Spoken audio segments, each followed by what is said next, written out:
West బెంగాల్లో మమతా బెనర్జీ పార్టీకి చెందిన నాయకులు సందేశ్ కలి అనే ఒక పల్లెటూరిలో ఉన్న ట్రైబల్ మహిళల మీద ఎన్నో రోజులుగా అత్యాచారాలు చేస్తూ వాళ్ళని టార్చర్ చేస్తున్నారు. అటవీ ప్రజల దగ్గర భూములు లాక్కుని వాటిలో చేపల చెరువులు వేసుకుంటున్నారు.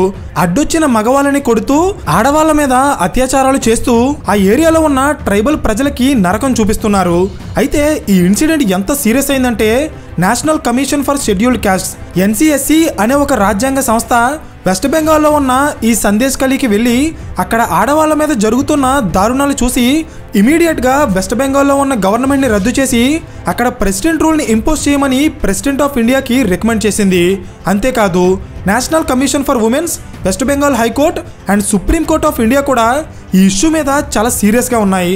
ఎందుకంటే అక్కడ జరుగుతున్న దారుణాలు మనం సినిమాల్లో చూసేదానికంటే ఇంకా ఎన్నో రెట్లు ఘోరంగా ఉన్నాయి.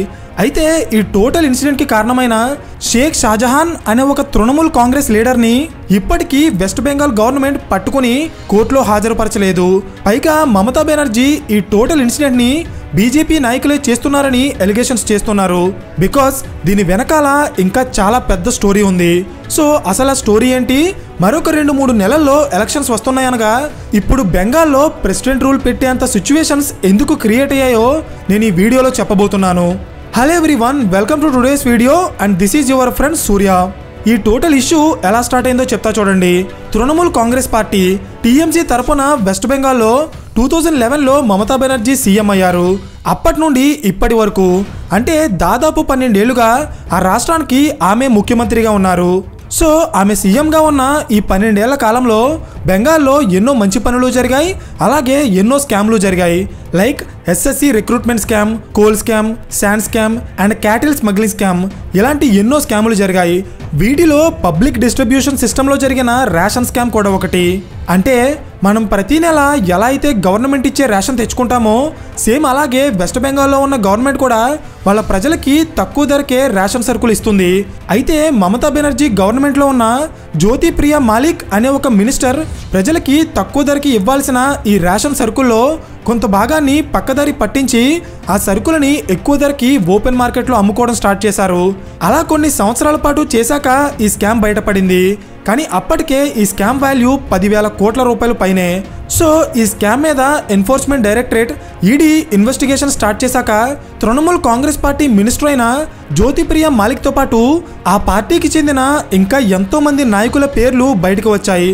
అందులో షేక్ షాజహాన్ అనే వ్యక్తి కూడా ఉన్నారు. ఇతను ఎవరంటే వెస్ట్ బెంగాల్లో నార్త్ 24 పార్గనాస్ అనే ఒక జిల్లా ఉంది.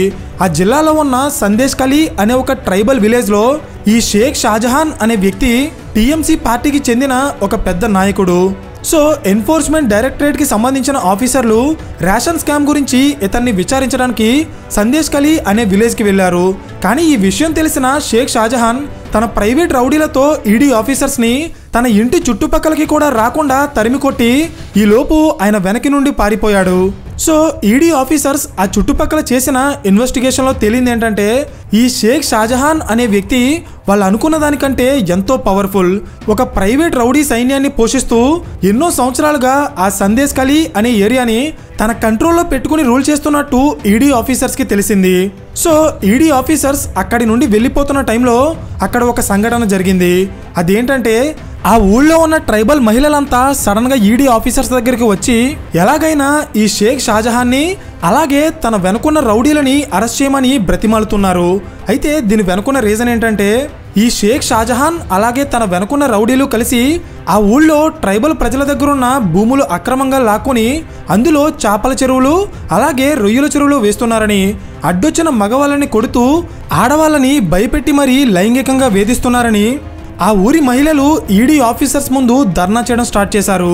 సో ఇప్పుడు సెంట్రల్ గవర్నమెంట్కి అర్థమైన విషయం ఏంటంటే ఈ షేక్ షాజహాన్ అనే వ్యక్తి చేసింది కేవలం రేషన్ స్కామ్ మాత్రమే కాదు, ఆ ఊళ్ళో అతను అంతకంటే పెద్ద తప్పు ఏదో చేస్తున్నాడని వాళ్ళకి అర్థమయ్యి ఈ మ్యాటర్ని నేషనల్ మీడియాకి అలాగే ఆడవాళ్ళని SC/STలని కాపాడే రాజ్యాంగ సంస్థలకి తెలియజేశారు. వాళ్ళు అక్కడికి వెళ్ళి ఆ ఊర్లో ఉన్న మహిళలని ఇంటర్వ్యూ చేశాక అసలు ఆ ఊళ్ళో ఏం జరుగుతుందో అందరికీ అర్థమైంది. వాళ్ళు చెప్పింది వింటే ఆ నాయకులకి ఉరిశిక్ష వేసినా తప్పు లేదనిపిస్తుంది. వాళ్ళు ఏం చెప్పారంటే షేక్ షాజహాన్ అలాగే తన వెనుకున్న రౌడీలు ప్రతిరోజు ఆ ఊళ్ళో ఉన్న ప్రతి ఇంటికి వెళ్ళి అక్కడ అందంగా ఉన్న ఆడవాళ్ళకి అలాగే పిల్లలకి గన్స్ చూపించి మరీ వాళ్ళ పార్టీ ఆఫీస్కి లాక్కెళ్ళి అక్కడ దారుణంగా అత్యాచారాలు చేస్తున్నారు. ఈ దారుణాన్ని ఆ ఆడపిల్లల భర్తలైనా తల్లిదండ్రులైనా చూస్తూనే ఉండాలి. కానీ ఎవరూ కూడా ఈ షేక్ షాజహాన్కి అలాగే తన వెనుకున్న ఉత్తమ్ సర్దార్ అండ్ శిబు ప్రసాద్ హజ్రా అనే వ్యక్తులకి ఎదురు తిరగకూడదు. ఒకవేళ ఎదురు తిరిగితే వాళ్ళని దారుణంగా కొట్టి హింసిస్తారు. కొన్ని ఏజ్ రెస్ట్రిక్షన్స్ వల్ల ఇక్కడ నేను కొన్ని విషయాలని డైరెక్ట్గా చెప్పలేకపోతున్నాను. వీలైతే ఒకసారి వీడియోని పాజ్ చేసి స్క్రీన్ మీద నేను పెట్టిన రిపోర్ట్ని చదవండి. అసలు అక్కడ ఏం జరుగుతుందో మీకే అర్థమవుతుంది. సో వాళ్ళకి ఎదురు తిరిగితే ఏమవుతుందో అనే భయంతో ఎవరు కూడా వాళ్ళ మీద పోలీస్ స్టేషన్లో కేసు కానీ ఎఫ్ఐఆర్ కానీ రిజిస్టర్ చేయలేదు. అందుకే ఈ విషయం ఇప్పటి వరకు బయట ప్రపంచానికి తెలియదు. అయితే ఇప్పుడు కూడా వాళ్ళు పోలీసుల ముందుకొచ్చి ఈ విషయాలు చెప్పడానికి కారణం ఏంటో తెలుసా? ఆ టైంలో షేక్ షాజహాన్ అనే వ్యక్తి ఆ ఊరు నుండి పారిపోయాడు. ఒకవేళ అతను అక్కడే ఉంటే ఇప్పటికీ కూడా అక్కడ ఏం జరుగుతుందో ఎవ్వరికీ తెలిసేది కాదు. సో ఫైనల్గా ఈ షేక్ షాజహాన్ అనే వ్యక్తి ఊరి నుండి పారిపోయాక ఊరి జనమంతా పోలీస్ స్టేషన్కి వెళ్ళి ఎలా అయినా వాళ్ళని అరెస్ట్ చేయమని ధర్నాలు చేయడం స్టార్ట్ చేశారు. అయితే ఈ విషయం తెలిసిన బెంగాల్ బీజేపీ నాయకులు ఆ ఊరి ప్రజలకి సపోర్ట్ చేసి ఈ ఇష్యూని నేషనల్ మీడియా వరకు తీసుకెళ్లారు. అండ్ ఇక్కడి నుండే అసలు స్టోరీ స్టార్ట్ అయింది. ఈ ఇన్సిడెంట్ గురించి తెలిసిన వెంటనే ఎన్సిఎస్సి అలాగే నేషనల్ కమిషన్ ఫర్ ఉమెన్స్ లాంటి రాజ్యాంగ సంస్థలకి చెందిన ఆఫీసర్లు ఈ సందేశ్ కలి అనే విలేజ్కి వెళ్ళి అక్కడ అసలు ఏం జరుగుతుందో తెలుసుకున్నారు. అంతేకాదు స్వయంగా వెస్ట్ బెంగాల్ గవర్నర్ కూడా ఆ ఊరు వెళ్ళి అక్కడ జరుగుతున్న దారుణాలు చూసి షాక్ అయ్యానని, అక్కడ అత్యాచారాలకి గురైన మహిళలకి న్యాయం జరిగేలా చేస్తానని ఆయన అఫీషియల్గా స్టేట్మెంట్ ఇచ్చారు. National commission for scheduled caste NCSC అనే రాజ్యాంగ సంస్థ అయితే అక్కడ వాళ్ళ ఇన్వెస్టిగేషన్ని కంప్లీట్ చేసి బెంగాల్లో డైరెక్ట్గా ప్రెసిడెంట్ రూల్ విధించమని ప్రెసిడెంట్ ఆఫ్ ఇండియాకి రికమెండ్ చేసింది. సో ఇది చూసిన వెస్ట్ బెంగాల్ సీఎం మమతా బెనర్జీ ఈ ఇష్యూ పెద్దదవ్వనంత వరకు తన పార్టీ నాయకులకే సపోర్ట్ చేస్తూ అక్కడ అలాంటి సంఘటనలు ఏం జరగలేదని, ఒకవేళ జరిగితే ఆ ఊళ్ళో ఒక్క ఎఫ్ఐఆర్ అయినా రిజిస్టర్ అయ్యేదని కావాలని అపోజిషన్ పార్టీలు ఎలా చేస్తున్నాయని కవర్ చేయడానికి ట్రై చేశారు. కానీ ఈ ఇష్యూ ఒక చిన్న పల్లెటూరు నుండి గవర్నర్, హైకోర్టు అండ్ సుప్రీంకోర్టు వరకు వెళ్లడంతో సింపుల్గా దీని వెనుకున్న వాళ్ళని అరెస్ట్ చేసి జైల్లో పెడతామని ఆమె అనౌన్స్ చేశారు. అయితే ఇది ఎక్కడితో ఆగిపోలేదు.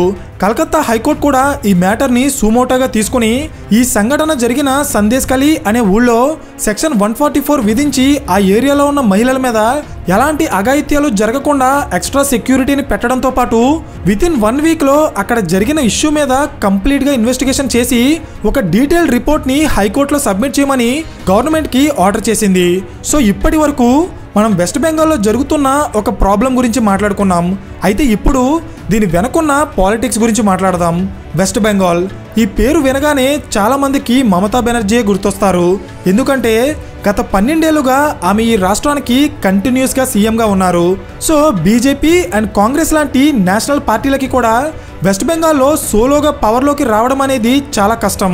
బికాస్ మమతా బెనర్జీని తన సొంత రాష్ట్రంలోనే ఓడించడం అనేది అంత ఈజీ కాదు. సో ఈ మాట విన్నప్పుడు ఆమె నిజంగా అంత సిన్సియర్ పాలిటిక్స్ చేస్తుందా? ఆమె పవర్లో ఉన్నప్పుడు బెంగాల్లో ఎలాంటి తప్పులు జరగలేదా అంటే నో, ఆమె కూడా అందరిలాంటి పాలిటీషియనే.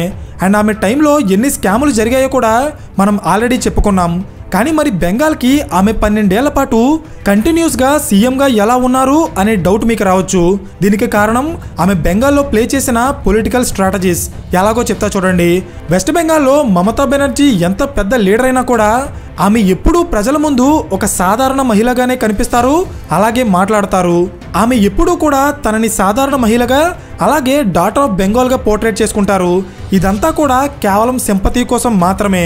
అదేంటి, ఒక మహిళగా చెప్పుకున్నంత మాత్రాన సింపతి ఎలా వస్తుంది అనే డౌట్ మీకు రావచ్చు. దీని వెనుకున్న లాజిక్ ఏంటంటే వెస్ట్ బెంగాల్ రాష్ట్రంలో 3,30,00,000 మంది మహిళా ఓటర్స్ ఉన్నారు. ఇది టోటల్ ఓటర్స్లో 49%. సో ఇక్కడ గేమ్ చాలా సింపుల్. మహిళా ఓటర్స్ మొత్తాన్ని తన వైపుకు తిప్పుకుంటే మిగిలిన వాళ్ళ నుండి కాస్త సపోర్ట్ వచ్చినా తను సీఎం అయిపోతారు. అందుకే మమతా బెనర్జీ బెంగాల్లో లాంచ్ చేసిన స్కీమ్స్లో ఎక్కువ స్కీమ్స్ మహిళలకే బెనిఫిట్ అయ్యేలా ఉంటాయి. ఫర్ ఎగ్జాంపుల్ మమతా బెనర్జీ బెంగాల్లో తీసుకొచ్చిన కన్యాశ్రీ, రూపశ్రీ, సబూజ్ సాథీ లాంటి 200కి పైగా స్కీమ్స్ ఆడవాళ్ళకి బెనిఫిట్ అయ్యేవే. సో గత 12 ఏళ్లుగా బీబీ ఆడుతున్న గేమ్ ఇదే. అండ్ నెక్స్ట్ ఎలక్షన్స్కి కూడా ఆమె ఇదే గేమ్ని ప్లే చేయబోతున్నారు. అర్థమైందా? సో ఇక్కడ పాయింట్ ఏంటంటే నేషనల్ పార్టీలు ఎంత ట్రై చేసినా ఎన్ని ఉచిత పథకాలు ఇచ్చినా లోకల్ ఫీలింగ్ ముందు ఇవేమీ కూడా పెద్దగా పనిచేయవు. అందుకే బీజేపీ, కాంగ్రెస్ అండ్ సిపిఐఎం లాంటి నేషనల్ పార్టీలు బెంగాల్లో జరుగుతున్న తప్పులని ప్రజల ముందు పెట్టి అలా అయినా మమతా గవర్నమెంట్లో ఏం జరుగుతుందో ప్రజలకి తెలిసేలా చేయడానికి ట్రై చేస్తున్నారు. కానీ దీన్ని కూడా మమతా బెనర్జీ ప్రజలకి ఒక పొలిటికల్ గేమ్గానే చూపించడానికి ట్రై చేశారు. కానీ ఈ సందేశ్ కలి ఇష్యూలో మాత్రం బీబీ ప్లాన్ వర్క్ అవ్వలేదు. బికాస్ ఇష్యూ పెద్దదయ్యి నేషనల్ మీడియాకి అలాగే కాన్స్టిట్యూషనల్ బాడీస్ వరకు వెళ్లడంతో ఆమె సైలెంట్గా క్రిమినల్స్ని అరెస్ట్ చేసి జైల్లో పెడతామని అనౌన్స్ చేశారు.